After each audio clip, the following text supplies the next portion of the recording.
Next stage of the interphase मैंने यहां पर रखा एस फेज। बताइए तो सही नेक्स्ट स्टेज का नाम क्या है? Synthesis phase.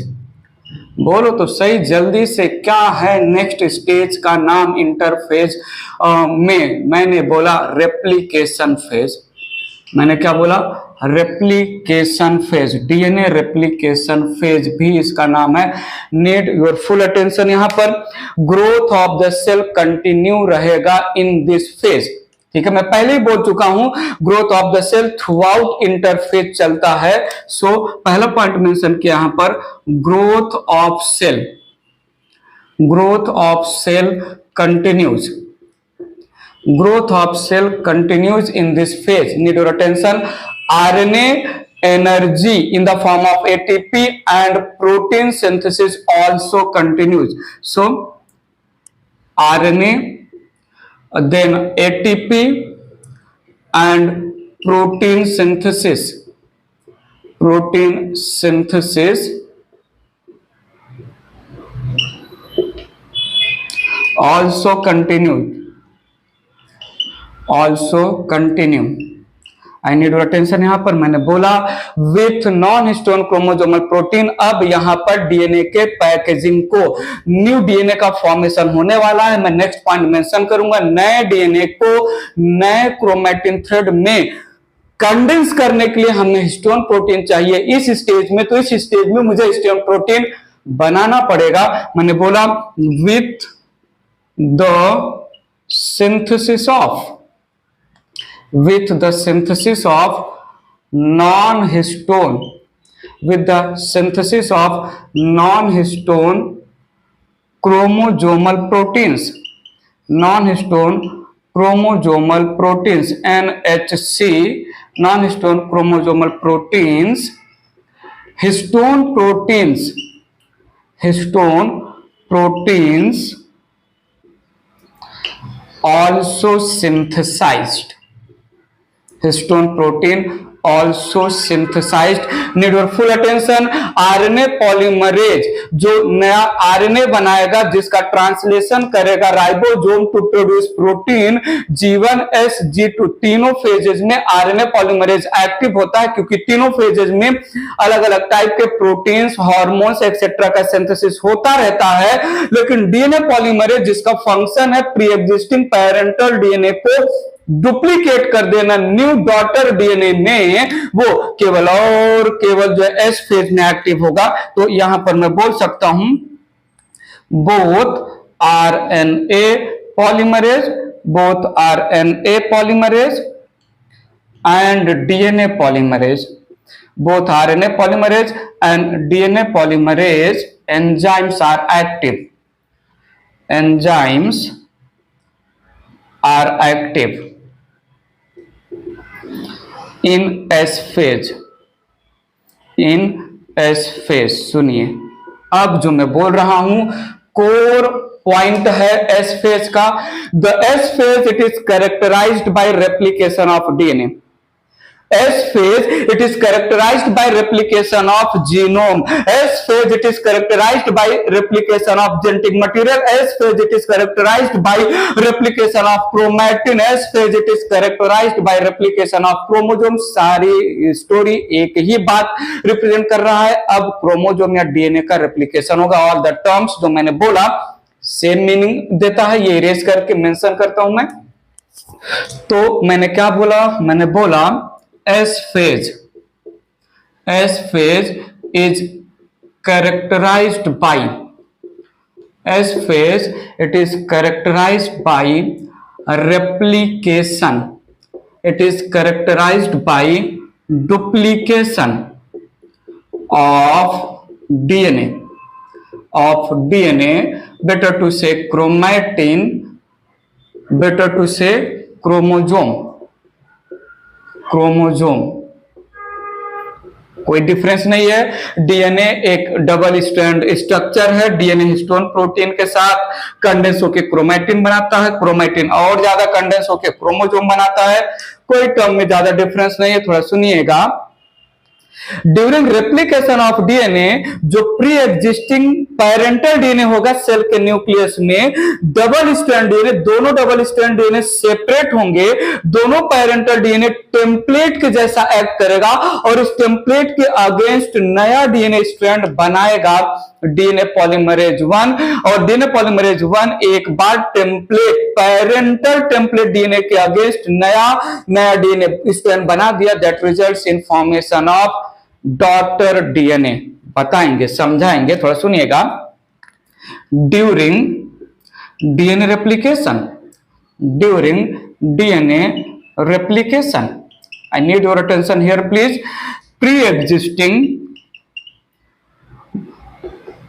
pre-existing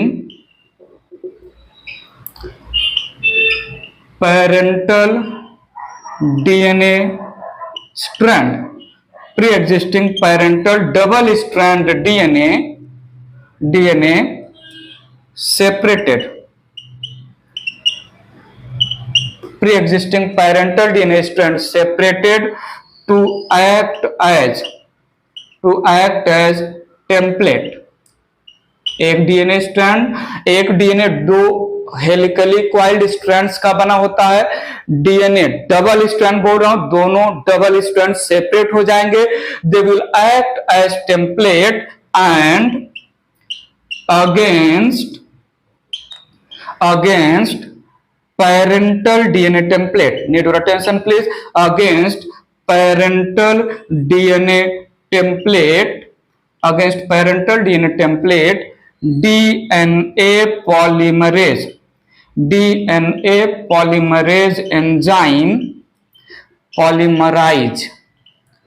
DNA polymerase enzyme polymerizes new DNA strands.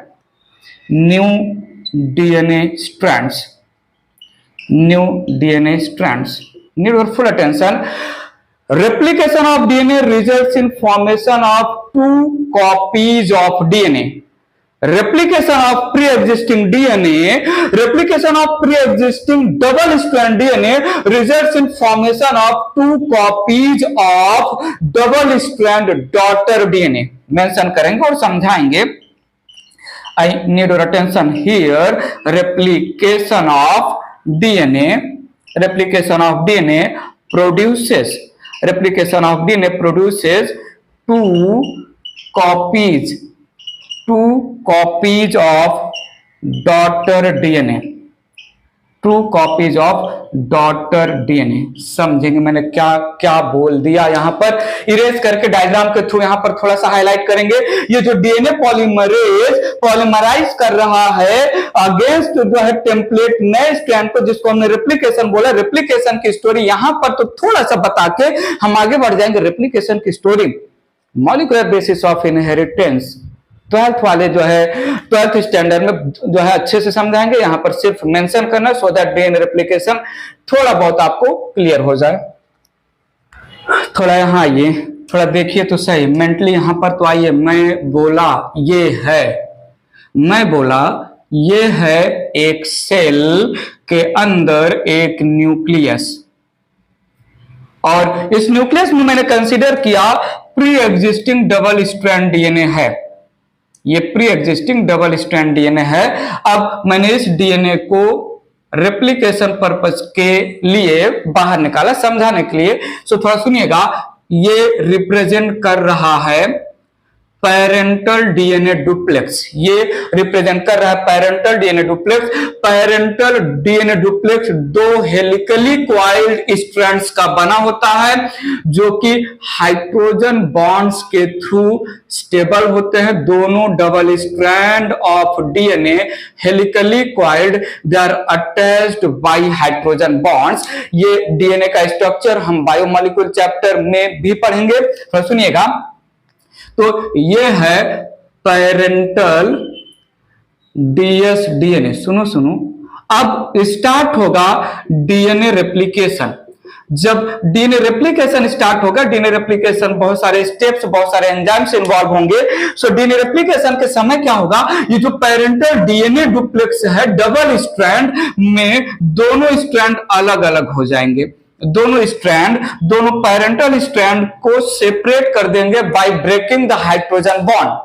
Now DNA polymerase, ये जो दोनों पैरेंटल डीएनए स्ट्रैंड सेपरेट हुए हैं by breaking the hydrogen bond, they will act as template, they will act as template. ये main DNA है, ठीक है, ये मेन डीएनए है, टेम्पलेट के जैसा एक्ट करेगा और इस टेम्पलेट के अगेंस्ट डीएनए पॉलीमरेज, इस टेम्पलेट के अगेंस्ट डीएनए पॉलीमरेज नया डीएनए स्ट्रैंड पॉलीमराइज करेगा। कैसे होता है, क्या स्टोरी है, ये 12th स्टैंडर्ड की बात है। सो ये टेम्पलेट रिप्रेजेंटिंग ओल्ड डीएनए, और ये टेम्पलेट रिप्रेजेंटिंग ओल्ड डीएनए या पेरेंटल डीएनए के अगेंस्ट डीएनए पॉलीमरेज ने सिंथेसाइज किया न्यू डीएनए स्ट्रैंड के अगेंस्ट, द टेम्पलेट या ओल्ड डीएनए के अगेंस्ट डीएनए पॉलीमरेज ने सिंथेसाइज किया new DNA strand. I need your attention here. अब क्या होगा, ओल्ड और new, old DNA strand or new DNA strand, they coil with each other, they coil with each other, that results in formation of copies of DNA. So this results in formation of copies of daughter DNA, copies of daughter double strand DNA, double strand DNA. ये तो simple जो है replication का मतलब xerox copy करना, एक original copy new xerox copy के लिए टेम्पलेट के जैसे एक्ट करता है ना। जेरोक्स मशीन में हम ओरिजिनल कॉपी को रखते हैं और उसके अगेंस्ट हमें जो है न्यू डीएनए स्ट्रैंड या रेप्लिका बनता है। तो रेप्लिकेशन के समय पर प्री एग्जिस्टिंग पेरेंटल डीएनए के दोनों स्ट्रैंड सेपरेट होंगे, they will behave as template, template के अगेंस्ट बनाएंगे नया स्ट्रैंड और पेरेंटल स्ट्रैंड कॉइल हो जाएगा, नया स्ट्रैंड और पेरेंटल स्ट्रैंड कॉइल हो जाएगा। पहले तो सिंगल कॉपी ऑफ डीएनए था सेल में एस फेज में due to replication of the parental strand, now we have 2 copies of daughter DNA. इसी को हमने जो है बोला रेप्लिकेशन ऑफ डीएनए। बहुत सारी और भी स्टोरी है। वेल, रेप्लिकेशन ऑफ डीएनए का मतलब पेरेंटल डीएनए स्ट्रैंड से 2 डॉटर स्ट्रैंड बनाना। बात आगे ले चल रहा हूं, जो मैं अब बोलूंगा बहुत ही अच्छे से समझिएगा, बहुत इंपॉर्टेंट पॉइंट है, ये मैं इरेज कर रहा हूं। स्टोरी को आगे बढ़ाते हैं। जितना स्टार मार्क दे सकते हो स्टार पॉइंट दे दीजिए। ये लाइन बहुत बहुत बहुत ज्यादा इंपॉर्टेंट है। During S phase, need your attention, during S phase due to replication of original DNA, during S phase due to replication of pre existing DNA into daughter DNA, amount of DNA will increase but number of chromosome remain constant, remain same. समझेंगे कैसे, ठीक है। तो मैंने क्या बोला, during S phase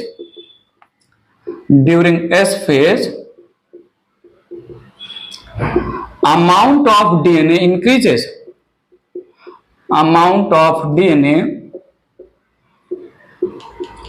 becomes double, amount of DNA becomes double, better to say increases, but number of chromosome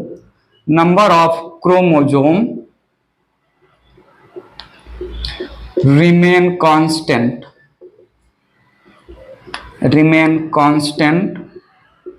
remain same। हमने बोला डीएनए का रेप्लिकेशन होता है, क्रोमैटिन का रेप्लिकेशन होता है, क्रोमोसोम का रेप्लिकेशन होता है।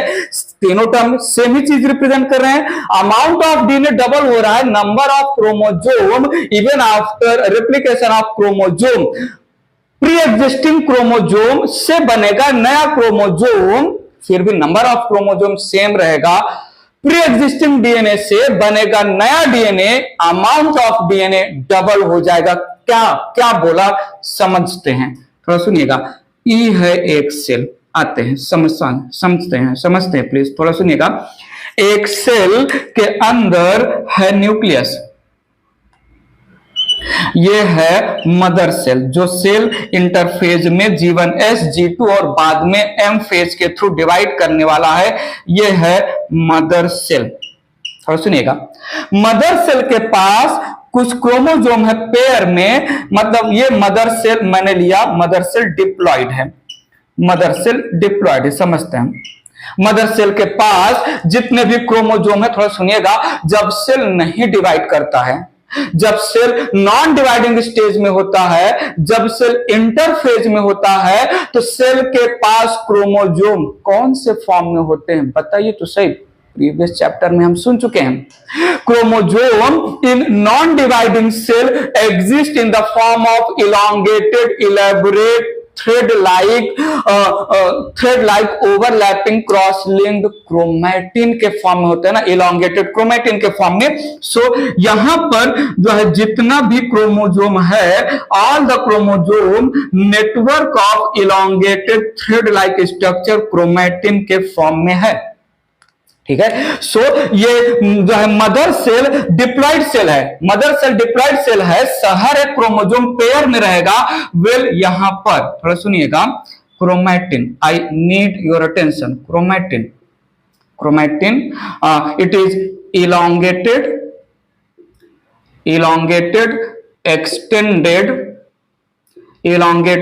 Extended form of chromosome.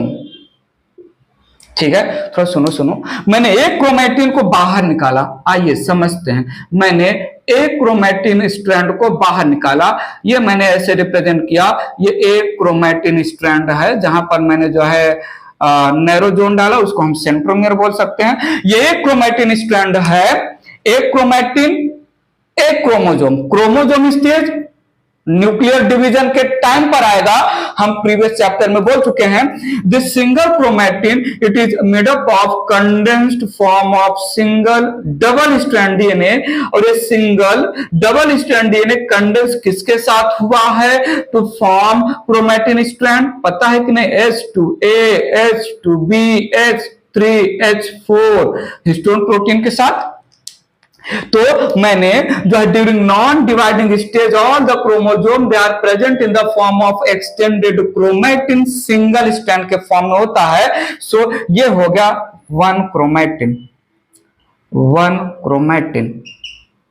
I need your attention, representing one chromatin represents one chromosome, one chromatin represent one chromosome. सुनिए, इसके पास है एक सिंगल डबल स्ट्रैंड डीएनए, तो डबल स्ट्रैंड डीएनए का एक single double strand DNA pack हुआ है हिस्टोन प्रोटीन के साथ, और रिजल्टेंट स्ट्रक्चर है इलोंगेटेड क्रोमैटिन थ्रेड। आइए अब ये जो है मदर सेल, थोड़ा सुनो, मदर सेल के पास, थोड़ा सुनो, मदर सेल के पास जितने भी क्रोमोसोम है, क्रोमोसोम पेयर में है, इसलिए हमने जो डिप्लॉइड टर्म यूज किया, और जितने भी chromosome in the form of extended chromatin strand in the mother cell के न्यूक्लियस में प्रेजेंट है, और द क्रोमैटिन के पास जो डीएनए है, वो डीएनए का अमाउंट मैंने लिया है 2C। थोड़ा सुनिएगा, ये मदर सेल जो है G1 स्टेज में मैं कंसीडर कर रहा हूं, मदर सेल G1 फेज में पहुंचा। थोड़ा सुनिएगा, आइएगा समझिएगा, यहां पर मदर सेल के पास जितना भी नंबर ऑफ क्रोमोसोम था, उस नंबर ऑफ क्रोमोसोम में जो है all the chromosome present in the form of extended chromatin, और extended chromatin is nothing but DNA packaged with histone protein. The amount of DNA को मैंने 2C लिया।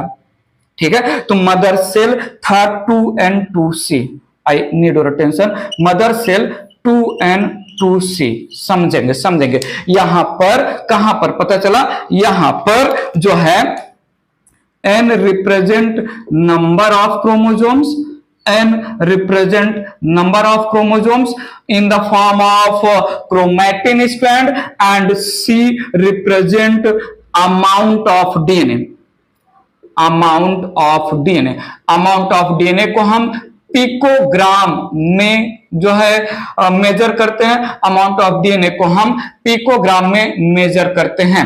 सो 2n में जितना पेयर में जितना भी क्रोमोजोम था, मानता हूं मैं 46 क्रोमोजोम है, तो 2n इज इक्वल टू 46, और वो 46 क्रोमोजोम जितने अमाउंट ऑफ डीएनए से बना है, that amount of DNA called 2C, जीवन फेज में गया। ये मदर सेल जो है इंटरफेज में इंटर करके जीवन फेज के स्टेज में आया। क्या जीवन फेज में डीएनए के साथ कोई छेड़खानी होती है? क्या क्रोमोजोम के साथ कुछ होता है? कुछ भी नहीं होता ना। तो क्या मैं बोलूं जीवन फेज में भी 2n एंड 2C कंडीशन होगा, और ये 2n 2C condition single chromatin के फॉर्म में रिप्रेजेंट हो रहा है। अब सेल गया एस फेज में। आइए अब यहां पर आइए, मैं इसको और अच्छे से आगे भी जो है समझाऊंगा दूसरे तरीके से।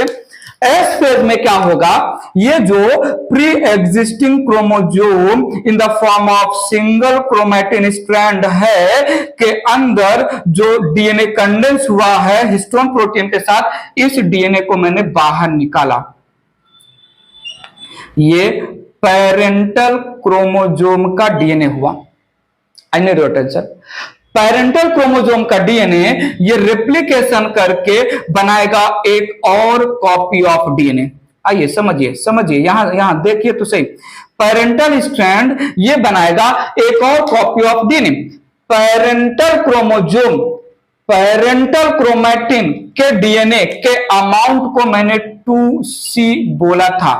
रेप्लिकेशन किया अभी थोड़ी देर पहले, इसके पहले जो मैंने समझाया था, मेन डीएनए रेप्लिकेट करके एक और डीएनए बनाया, 2 डॉटर डीएनए बन गए, 2 कॉपीज ऑफ डीएनए बने। थोड़ा सुनो तो सही।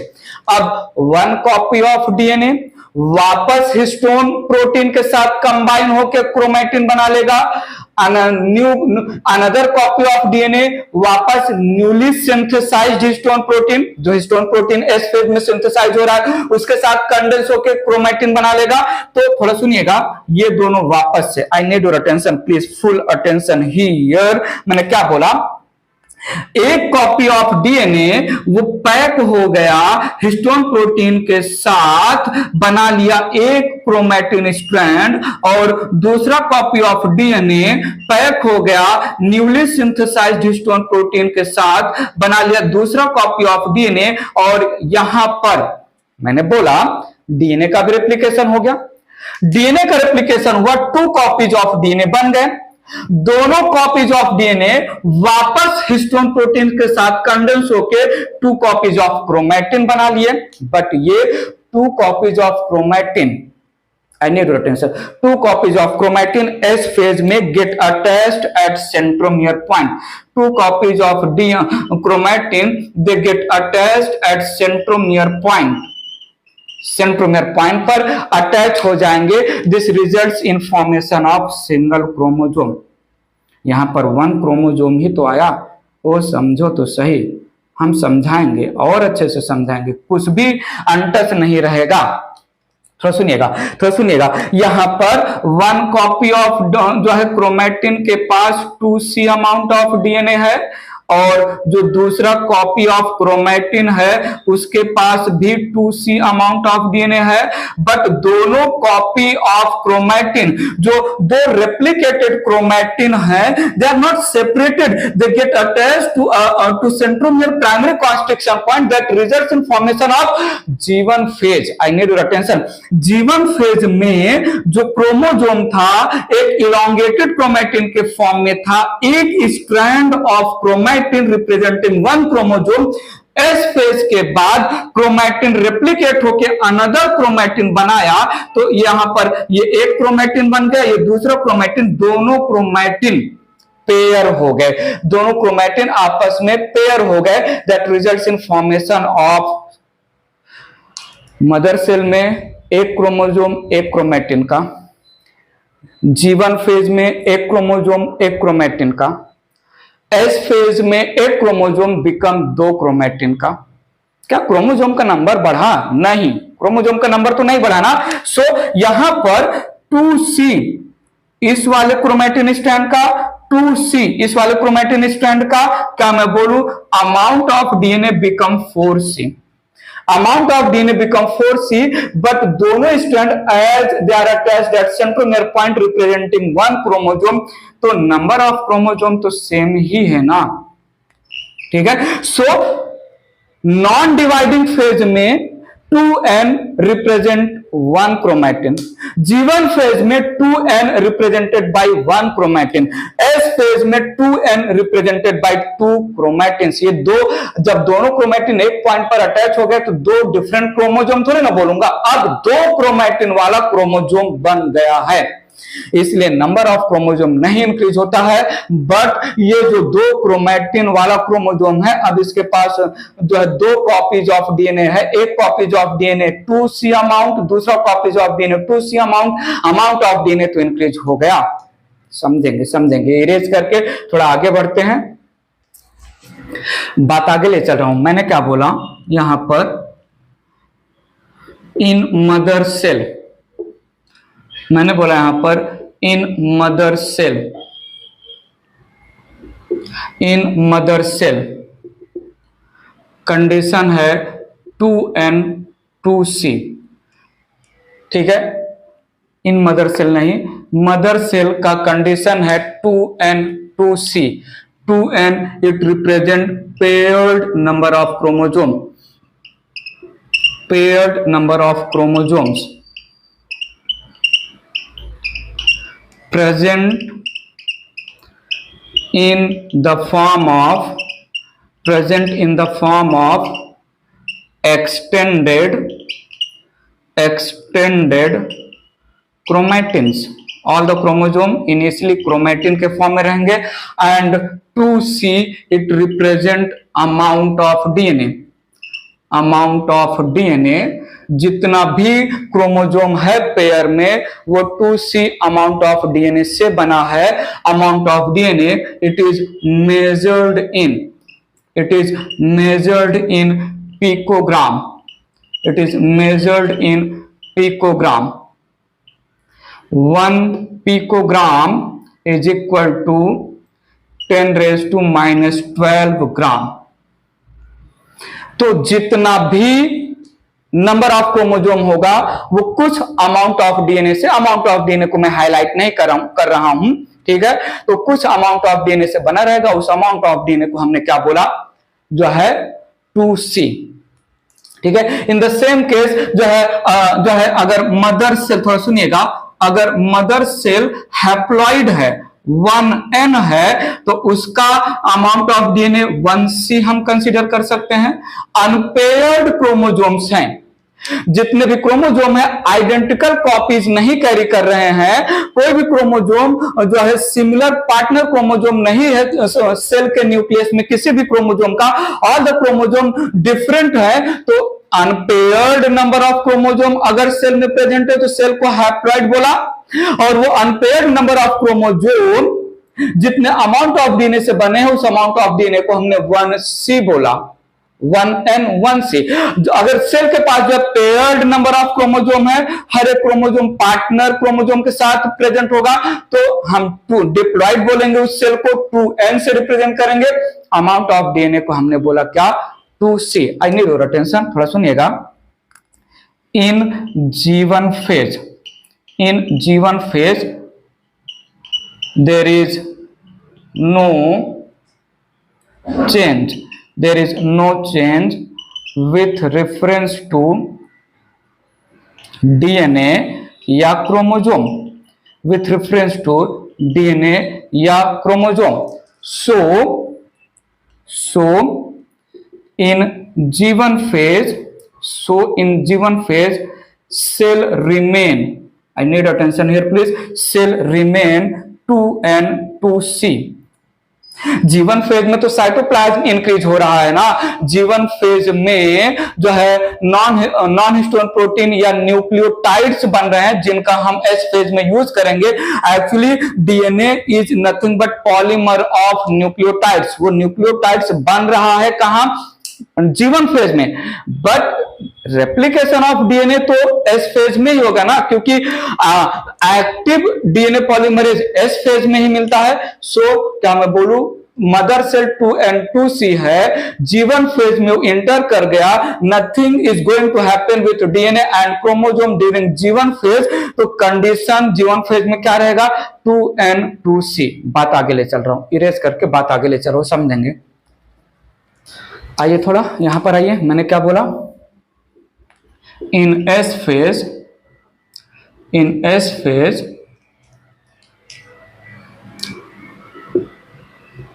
replication of DNA slash replication of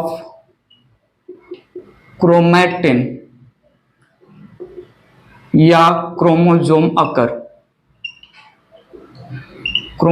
occur, any tension please, समझते हैं, occurs.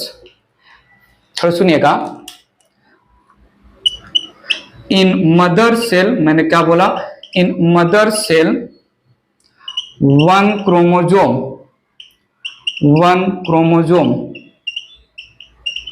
Represented by one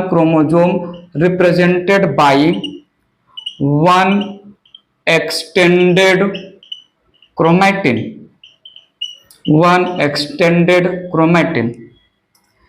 in G one phase again nothing will happen, बोल चुका हूं, one chromosome represented by again one extended chromatin.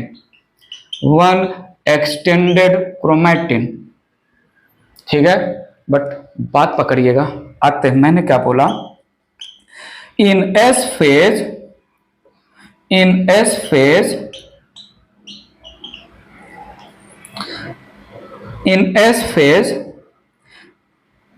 Replicated chromatin, main chromatin, ऐसा mention कर लेते हैं, main chromatin and replicated chromatin, main chromatin and replicated chromatin. बात समझाएंगे और अच्छे से समझेंगे, समझ लीजिए, यहां पर बहुत सारे पॉइंट मैं ऑलरेडी क्लियर कर दे रहा हूं। Main chromatin and replicated chromatin get attached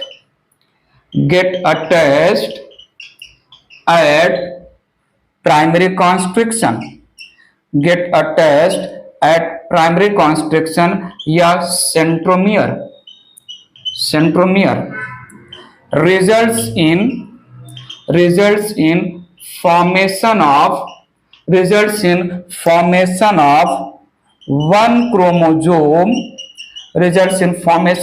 one chromosome with two chromatins।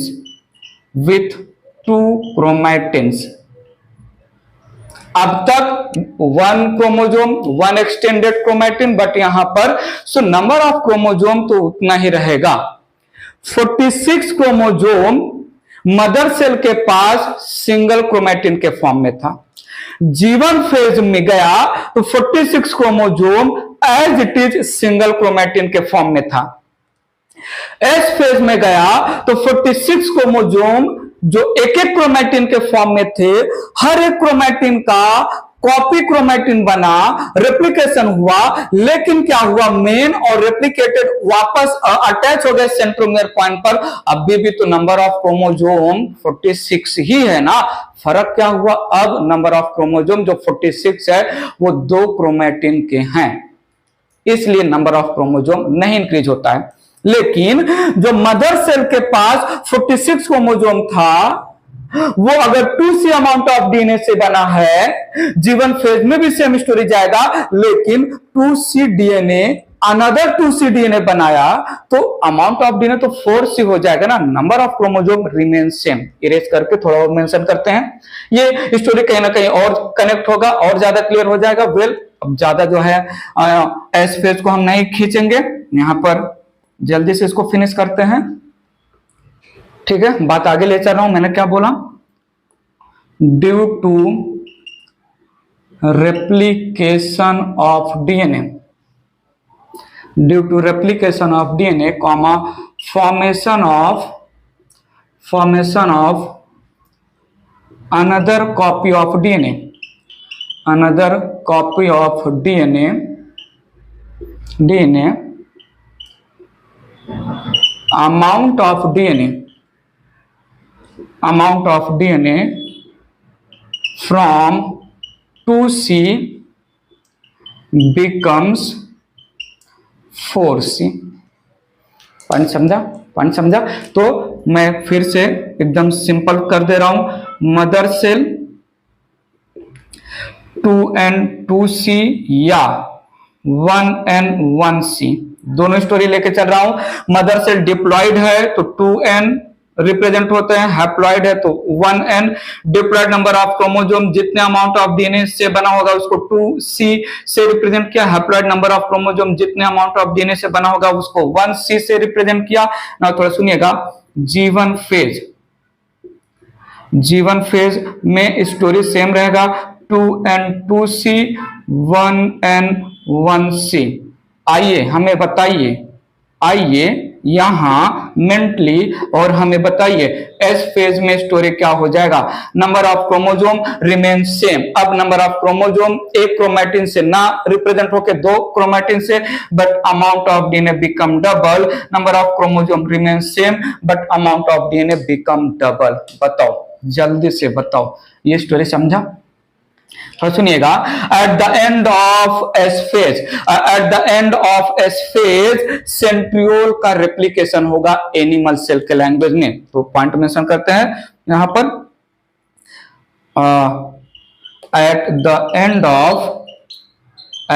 Of chromosome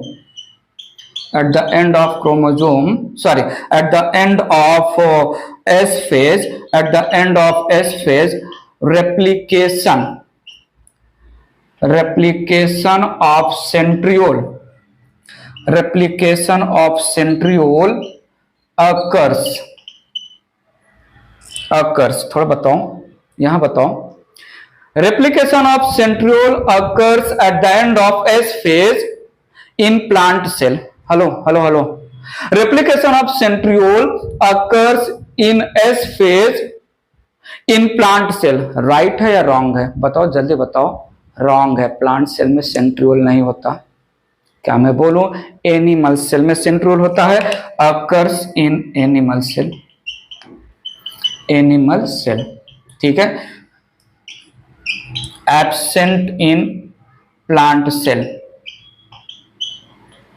as there is no centriole. Replication of centriole plant cell में एब्सेंट होता है, क्योंकि प्लांट सेल में सेंट्रियोल होता ही नहीं है हायर प्लांट सेल में, ठीक है। तो क्या मैं बोलूं, एस फेज में रेप्लिकेशन ऑफ डीएनए न्यूक्लियस के अंदर और रेप्लिकेशन ऑफ सेंट्रियोल न्यूक्लियस के बाहर इन द साइटोप्लाज्म होगा। क्या एक स्टेटमेंट दे सकता हूं? मेंशन करके आगे बढ़ता हूं। मैं समझते हैं, थोड़ा आगे एक पॉइंट मेंशन कर देता हूं। मैंने क्या बोला? replication of DNA occurs inside the nucleus and replication of centriole occurs outside the nucleus in the cytoplasm। और ये स्टेटमेंट किसके रेफरेंस में सही है? ये स्टेटमेंट एनिमल सेल के रेफरेंस में सही है, ठीक है। With reference to animal cell, ठीक है, with reference to animal cell. Point समझा? सो ये एस फेज कंप्लीट हुआ। एस फेज में अमाउंट ऑफ डीएनए इंक्रीज हो गया, number of chromosome remain same, story बता दिया। बात करते हैं G2 फेज की। ये इरेज कर रहा हूं पूरा।